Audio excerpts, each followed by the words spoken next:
যায়, অন্য কোনো শব্দটাকে প্রয়োগ করা যায়, এই চিন্তা করতে করতে গোবর্ধন থেকে রাধাকুণ্ডে যাচ্ছে। আর যখন রাধাকুণ্ডের দিকে যাচ্ছেন তখন রাধাকুণ্ডের তীরে দেখতে পাচ্ছেন অনেকগুলো কদম্ব গাছ, বড় বড় কদম্ব গাছে তো মেয়েরা এই যে বর্ষার সময় ঝুলা ঝুলে, দড়ি লাগিয়ে ঝুলায় ঝুলতে থাকে, ঝুলার লীলা হয়। তো এখন সব মেয়েরা ঝুলাই ঝুলছে, তার মধ্যে মাঝখানে একটা মেয়ে যে ঝুলছে সেই মেয়েটা দেখতে অপূর্ব সুন্দরী। আর সেই মেয়েটার মাথার উপরে যেন মনে হচ্ছে পিছন দিক থেকে বেণীটা এরকম ভাবে পড়ে আছে, তো বেণীটা মনে হচ্ছে যেন একটা সাপ মাথার উপরে চড়ে গেছে। আর গিয়ে এখন মাথার চুলগুলো খুলে উঠে তো হাওয়ায়, তো এখন বেণী যেন একটা সাপ চড়ে গেছে আর সাপের এখন ফনা উঠেছে, এইরকম ভাবে গেছে সাপের ফনা। তো সাপের ফনার মতো লাগছে দেখতে। তখন সনাতন গোস্বামী বলছে কি, লালি লালি লালি, আরে সাবধান হয়ে যা, সাবধান হয়ে যা, দেখছিস না আরে মাথায় সাপ চড়ে গেছে। অনেক করে বলছেন, জোরে জোরে বলতে বলতে যাচ্ছেন। মেয়েটি আর কোনো মতেই আর দেখছে না, মস্তরাম সবাই ঝুলাই ঝুলছে, সবাই আনন্দে।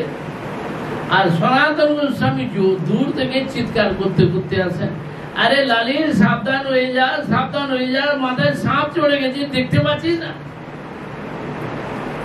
যখন একদম বলতে বলতে একদম কাছে এসে গেছে, এসো আবার বলছে, তখন সঙ্গে সঙ্গে মেয়েটি আগা উনার দিকে তাকিয়ে দিয়ে হেসে ফেলেছেন। এক হাতে হেসেই অদৃশ্য হয়ে গেলেন। যখন অদৃশ্য হয়ে গেলেন বলে আর কোনো কিছু নেই, বলে কি হলো, সব কোথায় গেল, কে এরা, এ তো কেউ না, এ তো স্বয়ং রাধারানী। এমনি তো ঘুমরালো কেস, মানে কুচকানো চুলগুলো তার মধ্য দিয়ে হাওয়াতেই ফুলে উঠছে, আর ওই কেমন সাপের ফোনার মতো লাগছে, আর বেণীটা পড়ে আছে পিছন দিকে, একদম কাল নাগিনীর ফোনা বলেই দেখিয়েছে।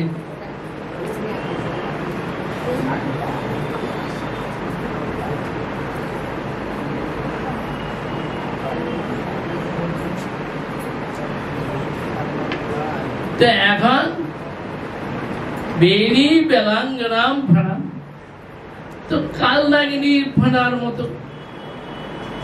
এখন রাধারানী ওইভাবে দর্শন দিয়ে অদৃশ্য হয়ে গেল। তখন সনাতন গোস্বামীর চক্ষু স্থির হয়ে গেল, বলে আরে এ কি দেখলাম, বলে রূপ গোস্বামী রূপ যা লিখেছে একদম অবিকল সত্য। আর রূপ গোস্বামীর বাক্যকে সত্য করবার জন্য রাধারানী ওইভাবে দর্শন দিলেন। তখন মাটিতে গড়াগড়ি যেতে লাগলেন, ধুলায় লোটপোট খাচ্ছেন। ওই রকম রাধারানী যেখানে সাক্ষাতে দর্শন দিচ্ছেন আর তারা যা যা বর্ণনা করছেন সেই সব লীলাগুলি অবিকল সত্য, একটা মিথ্যা। তো সনাতন গোস্বামী রূপ গোস্বামীকে বললেন, রূপ তুমি যা লিখেছ তাই ঠিক, কাটাকুটি হবে না, পরিবর্তন হবে না। রাধারানী আমাকে এইভাবে দর্শন দিলেন, তুমি যা লিখেছ সেইভাবে।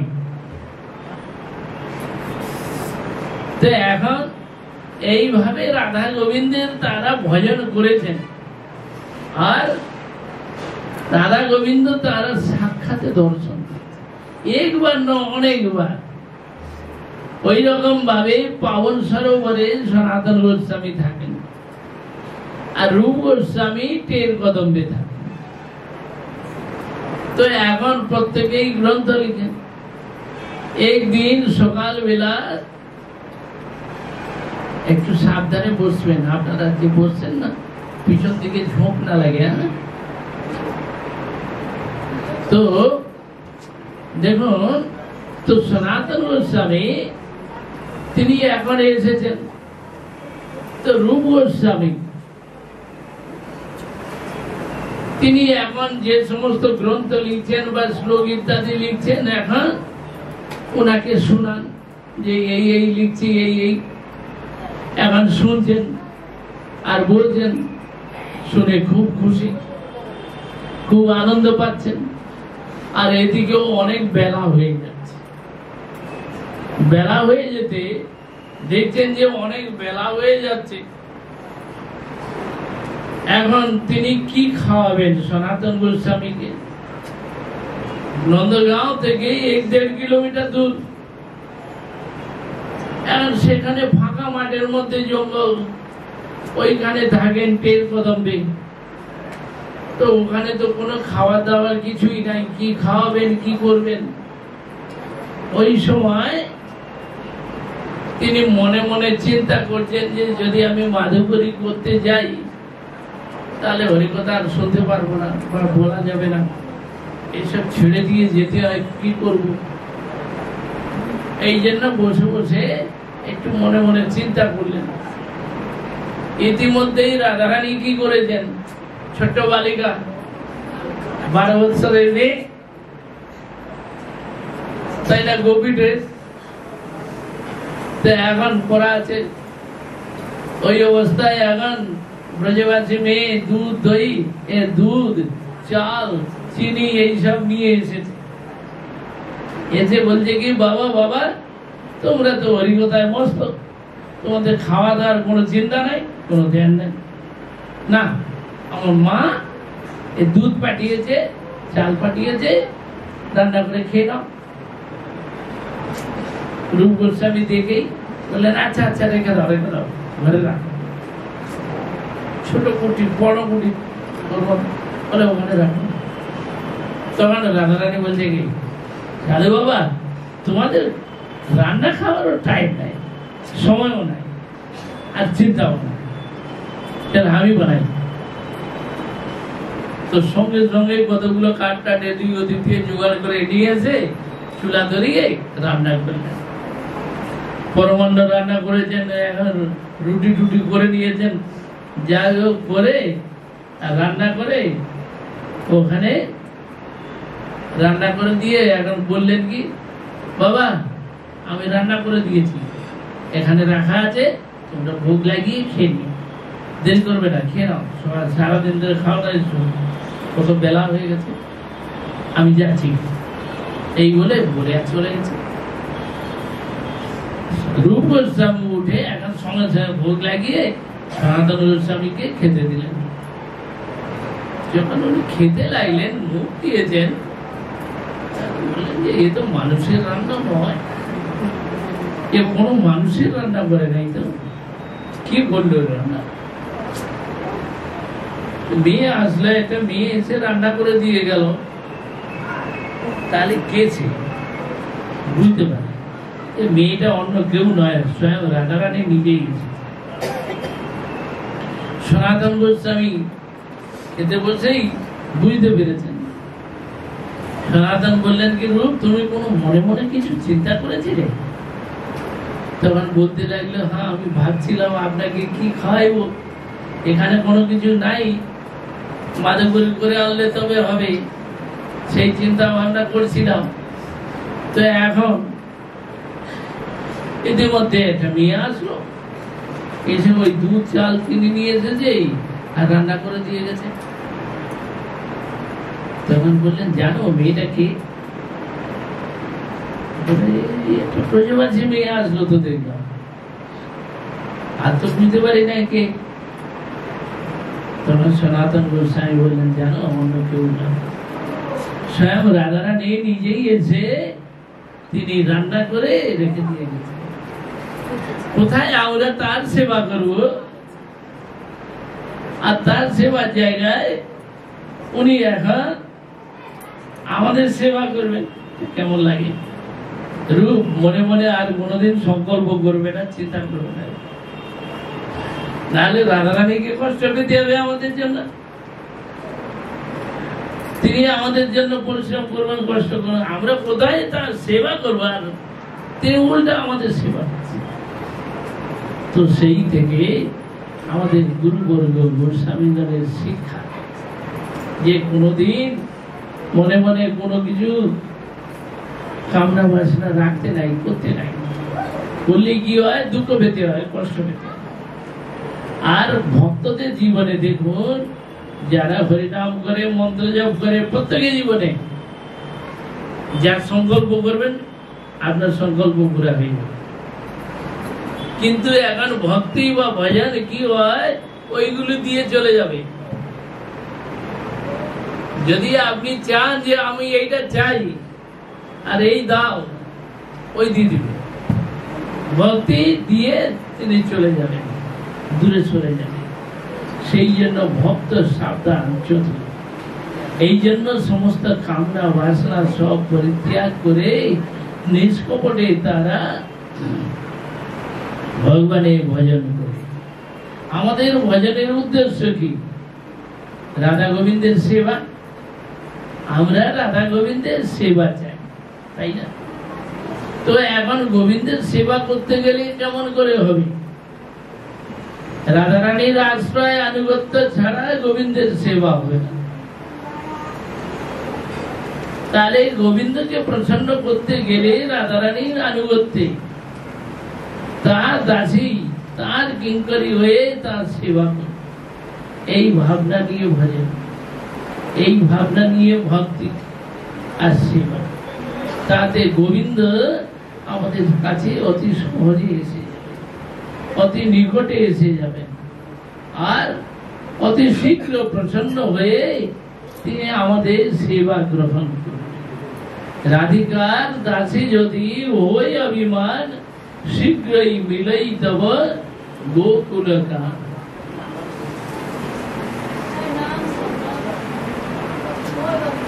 রাধারানী দাসী হওয়ার যদি আমাদের অভিমান থাকে, এই ইচ্ছা অভিমান, এই জন্য জগতের যত অভিমান আছে ভৌতিক অভিমান ত্যাগ করে আমাদের পারমার্থিক অভিমান কি আমি রাধা দাসী, এই ভাবনা নিয়ে হরিনাম, এই ভাবনা নিয়ে ভজন করবেন।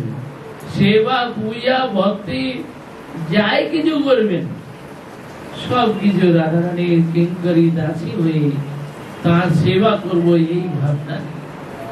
রাধারানীর ভাবের এই কণ আমাদের মধ্যে আসুক, ওইটুকু লোভ লালসা নিয়ে, প্রার্থনা নিয়ে ভজন ভক্তি। আর ভৌতিক জগতের বস্তুর প্রতি দেখুন, প্রত্যেকের জীবনে সুখ দুঃখ, লাভালাভ, জয় পরাজয়, মান অপমান সবকিছু আসছে আর যাচ্ছে। জীবনে ভালো আসছে, মন্দ আসছে, একদিন ভালো আসে, একদিন মন্দ আসে। তবে মন্দটাকে মন্দ বলে মনে করতে নাই, তাই না? দেখুন, এক সময় স্বামী মহারাজ, ভক্তি বেদান্ত স্বামী মহারাজ, তিনি কি ছিলেন? প্রভুপাদের কাছে হরিনাম দীক্ষা নিলেন। তারপরে কলেজ লাইফ, ইউনিভার্সিটি লাইফ সব পার করলেন। করবার পরে এখন চাকরি জীবনে বেঙ্গল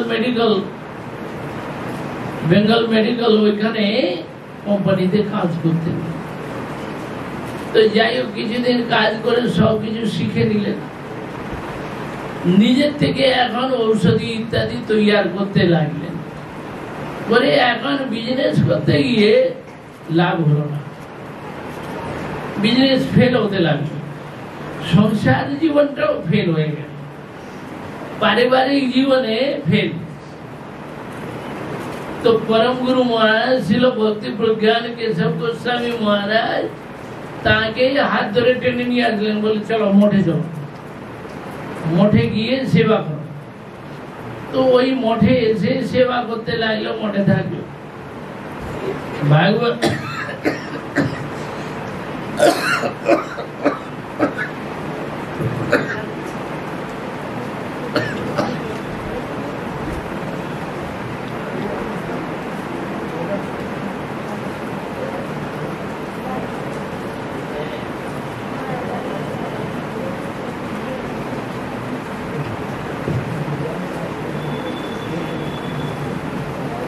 तो भागवत पत्रिका और back to Godhead English पत्रिका हिंदी और इंग्लिश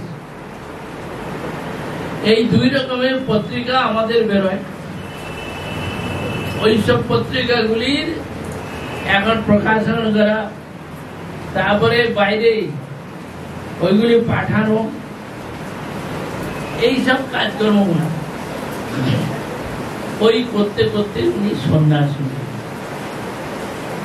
সন্ন্যাসী হয়ে বাইরে বিদেশে গেলেন, আমেরিকা গিয়ে প্রচার করতে লাগে। যাই হোক, কেউ ভারতে প্রচার করে, কেউ বিদেশে প্রচার। তো সেই থেকে প্রচার করতে করতে জীবনে মহাপ্রভুর কৃপা, গুরুবর্গের অসীম কৃপা তার উপরে, সেই কৃপার ফলে তিনি কি করলেন, সারা বিশ্বে প্রচার করে মাত্র 10-12 বছর প্রচার করে তাতেই যা করে দিয়ে গেছে সারা বিশ্বে তো অলগা মাছি গেছে। তো বলুন, একটা লোক ঘর সংসারে সংসার জীবনে অশান্তির মধ্যে, একটা পারিবারিক জীবনযাত্রাও যেন অসচ্ছল ভাবে, একটা হারানি উদ্বেগের মধ্যে চলছিল। কিন্তু যখন উনি ছেড়ে দিয়ে এই যে মহাপ্রভুর সেবায়, রাধা গোবিন্দের সেবায়, গুরু বৈষ্ণব সেবায় জীবন দিলেন, তখন তার জীবনটা পাল্টে গেল, তাই না? আজকে সোনার মূর্তি বলে তার পূজা হচ্ছে, কত বড় বড় স্মৃতি সৌধ, কত বড় বড় বিশাল বিশাল মন্দির হয়ে গেল সব দিকে। বলুন, এক রাষ্ট্রপতি হয়ে গেলে, এক প্রধানমন্ত্রী হলেও তার অত মহিমা নাই, আর কেউ জিজ্ঞাসাও করে না, অত স্মৃতি সৌধ, অত সমাধি মন্দির নির্মাণ হয়, আর কেউ অত পূজা করতেও যায় না। কিন্তু এক সাধুর কত পূজা হয়, কত সম্মান, যখন সে ভগবানের চরণে মন প্রাণ দিয়ে দেয়। এইভাবে আজকের গুরু পূজাতে, তাই না? এই হচ্ছে গুরু পূজা। গুরু পূজার উদ্দেশ্য কি? মন প্রাণ হৃদয় আমি গুরু গৌরাঙ্গের চরণে দিয়ে দিলাম, আর সেবায় জীবন সমর্পিত। দেখুন এতে কি হয়, এই কয়েকদিন ধরে ফেসবুকের মধ্যে আসছিল, দেখা যাচ্ছিল যে ভক্তি সারঙ্গ গোস্বামী মহারাজ, আমাদের শ্রী ভক্তি সারঙ্গ গোস্বামী মহারাজ, ওনার ফটো আছে আর ওনার কথাগুলো আছে। ওর মধ্যে উনি লিখছেন কি, বলে আমি মঠে এসেছি ভগবানের সেবার জন্য আসি নাই, আমি রাধা মাধবের বা ভগবানের সেবার জন্য মঠে আসি নাই, আমি এসেছি বৈষ্ণবদের সেবার জন্য, আমি গুরু বৈষ্ণবদের সেবার জন্য এসেছি মঠে। এই কথাটা বলে আর লেখা আছে। এখন হয়েছে কি, উনি যখন মঠে আসেন, প্রথম যখন মায়াপুরে আসেন, তখন মায়াপুরে এখন শুরুয়াত, প্রারম্ভিক অবস্থা, তখন এমন কিছু নাই। চৈতন্য মঠটা হয়েছে বটে, আর প্রভুপাদের জন্মস্থান করেছে, কিন্তু অত বিকাশ নাই, অত মঠ মন্দিরের মানে মন্দির টন্দির নাই, কিছুই নাই। সাধারণ ভাবে জীবনযাত্রা, সামান্য ভাবে জীবন চলে, এমনকি চাল পাওয়া যায় না, তখন ভিক্ষা